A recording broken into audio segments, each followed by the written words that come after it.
kaliya markii saydigii ay ogaatay meel qarsoon oo ka dambaysa guriga ninka ay qabaan halkaas oo ay ka heshay gaari raaxo leh oo malaayiin qiimo leh ayay labadii gabdhood fahmeen in ninka ugu faqiirsan tuulada laga yaabo inuu dhab ahaantii yahay maalqabeen qarsoon.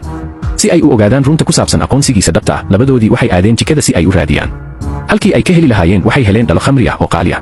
Waxa ka sii yaab badnaa, jikadu waxay ku jirtay 50 sanduuq oo isla khamrigaas ah. Wadarta qiimahoodu waxay gaaraysay qiyaastii $50 milyan.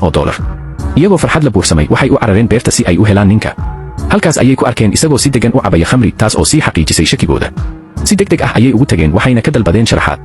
Ninku markuu arkay degdegooda wuu argagaxay, wuxuuna kursi ku riixay kaaliyadiisa. Wuxuu ka codsaday inay iska dhigto madaxa shirkad timid inay khudaar iibsato. Saydigii ma rumaysan karin in madax shirkad uu bixinayo $1,000 hal qajaar. Waxay ku tiri inuu joojiyo iska dhigista, waxayna sheegtay inay arkeen gaariga raaxada leh ee ku qarsoon. Wadnaha ninka ayaa gariiray isagoo og in sirtiisu halis ku jirto. Maadaama uusan meel uu dhigto gaarigiisa haysan, wuxuu ku daboolay caws, laakiin gabdhihii way heleen. Si uusan u muujin inuu yahay maalqabeen weyn, wuxuu sheegay in haddii uu awoodi lahaa gaari noocaas ah, uusan beeraha ka shaqayn lahayn. Si kastaba ha ahaatee, gabdhuhu way ku qanceen inuu si qarsoodi ah u hodan yahay. Kadib waxay u keeneen walaashood oo ah xaaskiisa si ay u tusaan. Laakiin iyadu way qososhay, mana rumaysan in ninkeeda yahay maalqabeen qarsoon. Markii ay daboolkii qaadeen si lama filaan ah, gaarigii waa la waayay. Horay intii uu guriga ku soo socday, ninku wuxuu si qarsoodi ah u wacay kaaliyadiisa si ay u wareejiso gaariga. Laakiin waqtigu wuu koobnaa, sidaas darteed meel fog looma qaadin. Markay maqleen codka matoorka meel fog, gabdhihii way garteen. Waxay dibadda u baxeen si ay u hubiyaan, laakiin halkii ay ka heli lahaayeen gaariga waxay heleen cagaf. Ninku wuu nafisay. Si uu uga fogaado su'aalo kale, wuxuu ku casuumay inay gudaha u soo galaan cunto. Xaaskiisa ayaa sheegtay in deriska ay maanta leeyihiin xaflad dhalasho. Waxay ku tiri inay diyaargarow sameeyaan, isla markaana ninkeeda ay ku amartay inuu si fiican u labisto.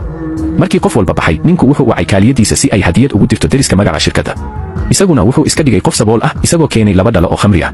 Deriskii wuxuu si quudsasho leh u eegay hadiyadda, isagoo aan ogeyn in mid kasta uu aad u qaali yahay. Martidii way ku qosleen, waxayna ku tilmaameen inuu yahay qof faqiir ah oo doonaya inuu si bilaash ah uga faa'iidaysto xafladda. Si uu u qariyo aqoonsigiisa, ninku wuu iska aamusay. Labadii gabdhood waxay ku adkaysteen inuu yahay nin aad u hodan ah, laakiin tani waxay sii kordhisay qosolka. Dadkii waxay sii wadeen inay caayaan, iyagoo leh nin faqiir ah ma mudna haweeney qurux badan. Xitaa waxay yiraahdeen xaaskiisu way khiyaami doontaa. Markuu tan maqlay, ninku wuxuu ogaaday in xaaskiisu hore u timid xafladda, laakiin hadda la waayay. Wuxuu ka shakiyay inay xiriir la leedahay wiilka deriska. Isla markiiba ayuu gudaha u galay, wuxuuna raacay codka telefoonkeeda ilaa qol. Markuu albaabka furay, wuxuu arkay xaaskiisa oo khiyaamaynaysa wiilka deriska. Isagoo xanaaqsan ayuu garaacay. Xaaskiisu waxay siisay dharbaaxo si ay u burburiso sumcadiisa.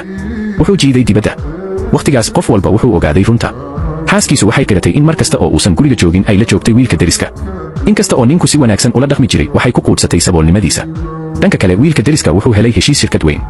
Iyaga oo aan ogeyn, ninka laftiisa ayaa ahaa madaxa shirkaddaas. Wuxuu si caro leh u jeexay heshiiskii. Dadkii way xanaaqeen, waxayna ku eedeeyeen inuu iska dhigayo qof weyn. Xaaskiisu waxay sii kordhisay quudsiga.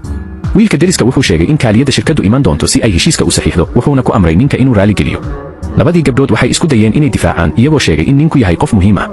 Laakiin xaaskiisu way ku qososhay, waxayna uga digtay inay ka fogaadaan. Markaas hadiyado qaali ah ayaa la keenay. Kaaliyaha ayaa sheegay in madaxa shirkaddu mashquul yahay, laakiin dhawaan iman doono. Xaaskiisu waxay ku eedeysay ninka inuu iska dhigayo madaxa shirkadda. Kaaliyaha ayaa sidoo kale ku eedeeyay. Qaar ka mid ah qaraabadiisa xitaa way ka go'een xiriirka. Ninku wuxuu arkay sida dadkii ugu dhawaa ay uga soo horjeesteen. Wuxuu uga digay inay ka shalayn doonaan. Kadib wuxuu ku dhawaaqay inuu baajinayo heshiiska deriska. Dadkii way ku qosleen. Laakiin ninku si fudud ayuu u wacay kaaliyadiisa, wuxuuna amray in heshiiska la joojiyo. Markii wiilka deriska uu ku dhawaa inuu saxiixo heshiiska, kaaliyaha ayaa helay wicitaan. Waxaa lagu sheegay in saxiixii la joojiyey, isla markaana aan mar dambe lala shaqayn doonin. Isla markiiba qof walba wuu yaabay.